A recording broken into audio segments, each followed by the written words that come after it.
Is cardiovascular function without the use of ionizing radiation or contrast agents. Comparable cardiovascular imaging modalities include high-frequency ultrasound, which emits a beam of acoustic waves from a transducer and records the echoes created as the waves reflect to generate live images. It provides high spatial and temporal resolution images. However, imaging artifacts can be observed due to the limited penetration depth in dense tissue. Another imaging technique is micro-CT, which takes a series of X-ray projections to create 3D cross-sections. It has a lower temporal resolution and limited soft tissue contrast, and often requires the use of contrast agents to visualize vascular structures. These are known to cause radiation damage and renal failure at high doses. Alternatively, MRI uses strong electromagnets to image tissues in the body based on their magnetic properties. In cardiac MRI, conventional MRI sequences are gated off of R peaks in the cardiac cycle and expiratory plateaus in respiration to assess cardiovascular function. This video will illustrate how to gather MRI data with a triggering fast, low-angle shot or flash MRI sequence. This technique provides high-quality soft tissue contrast for the study of small animal disease models.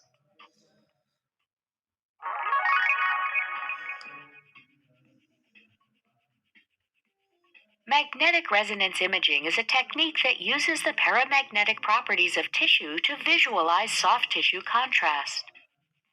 The bore of an MRI machine is conventionally wrapped using a solenoid coil that provides a constant homogeneous magnetic field, B0, when an electric current is applied. In high-field murine imaging, a 7 Tesla magnetic field strength can be employed, approximately 140,000 times that of Earth's magnetic field, and more than double the common clinical 3 Tesla and 1.5 Tesla scanner field strengths. This homogeneous magnetic field causes the hydrogen protons inherent to almost all living tissues to align their axes of rotation. These spins can then be tipped using radio frequency, or RF waves, to a certain angle relative to the axis of rotation, also known as the flip angle. As the protons then attempt to relax back to their original orientation, the component of their spin perpendicular to their main axis induces a detectable electrical signal, resulting in an image. Furthermore, magnetic gradients can be applied that perturb the main magnetic field and allow for spatially isolated RF excitations to localize the received signal.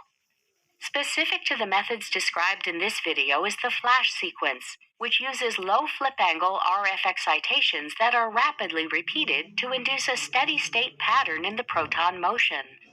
The repetition time is much shorter than the typical proton relaxation time. When unexcited hydrogen, such as that in blood, enters the imaging frame, a relatively high signal is produced. This allows the cardiovascular system to be imaged rapidly and provides stable snapshots within the cardiac cycle.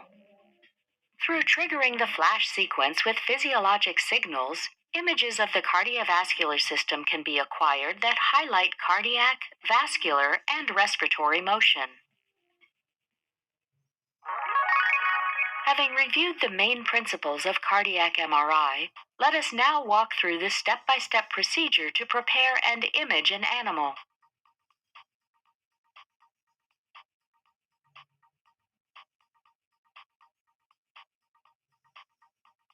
First, identify the mouse to be imaged and transfer the mouse to the knockdown chamber. Then anesthetize the animal using isoflurane and confirm knockdown using a toe pinch technique. Next, open the isoflurane flow to the nose cone in the MRI room and close the isoflurane flow to the knockdown chamber. This primes the longer tubing with anesthetic. Ensure that all personnel are MR safe. Then transfer the mouse to the imaging stage and secure the nose cone around the animal. Position the mouse such that its heart is approximately aligned with the center of the RF coil. Next, reconfirm knockdown using the toe pinch technique. Then insert the 3 electrocardiogram leads subcutaneously. Place 1 lead each to the left and right of the heart, and 1 at the base of the left hind limb. Insert the rectal thermometer probe using a sterile probe sheath and lubricant. Then place a pillow respiration sensor on the epigastric region of the abdomen, and secure it in place using cardboard to acquire pressure-sensitive signaling. Confirm that all physiological signals are being acquired through the monitoring software outside the scanner room. Next, set up the heating module and fan to begin warming the airflow to the mouse. Secure the air tubing in place such that the warm air blows towards the mouse, starting just past the tip of its tail. Finally, place the RF coil over the mouse and make sure all cables and tubing are secure.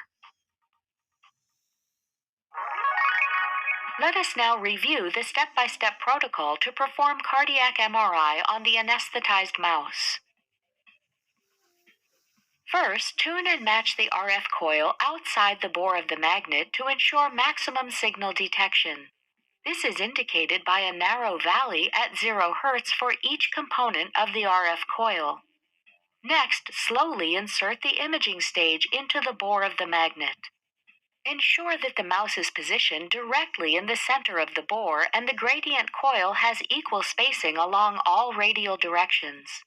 This position ensures a homogeneous main magnetic field. Next, run a navigation scan to locate the mouse within the scanner. Confirm if some segment of the heart is visualized within all 3 planes, namely axial, sagittal, and coronal. Then set the parameters for the flash sequence and select the external triggering to be on.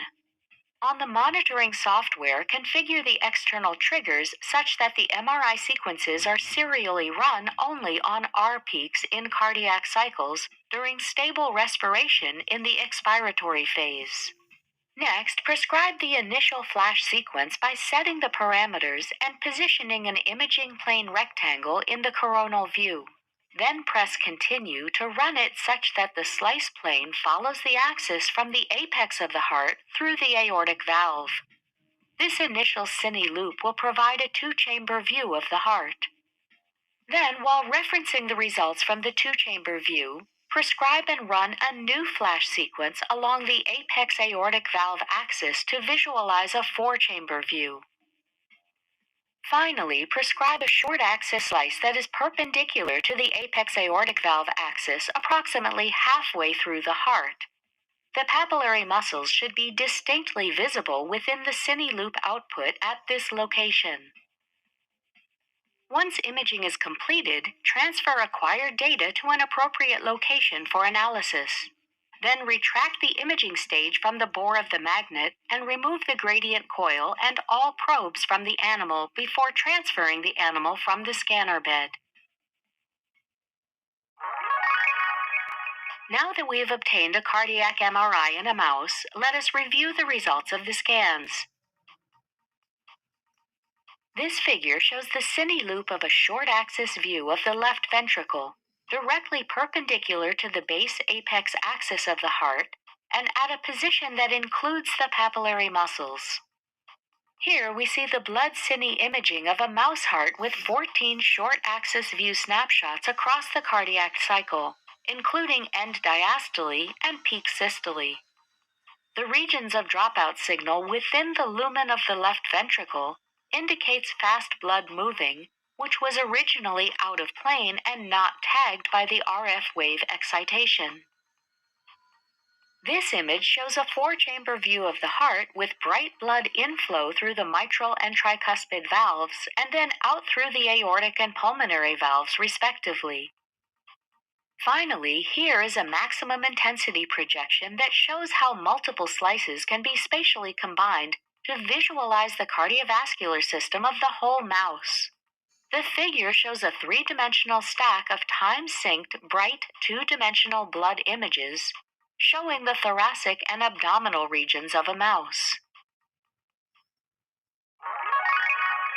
Let us now look at some other applications of this MRI technique.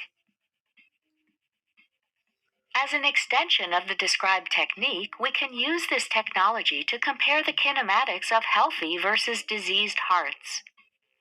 Murine models of cardiac dysfunction can be far more controlled than those found in the clinic. This allows researchers to identify specific factors contributing to heart disease, as well as study the remodeling process after injury. A comparable research endeavor can be performed with a vascular focus, such as that with abdominal aortic aneurysm formation. Blood gives a high-intensity signal using the high-field small-bore MRI method described here. This increase in contrast can be exploited to assess the expansion of an abdominal aortic aneurysm and measure changes to the vessel's biomechanical properties.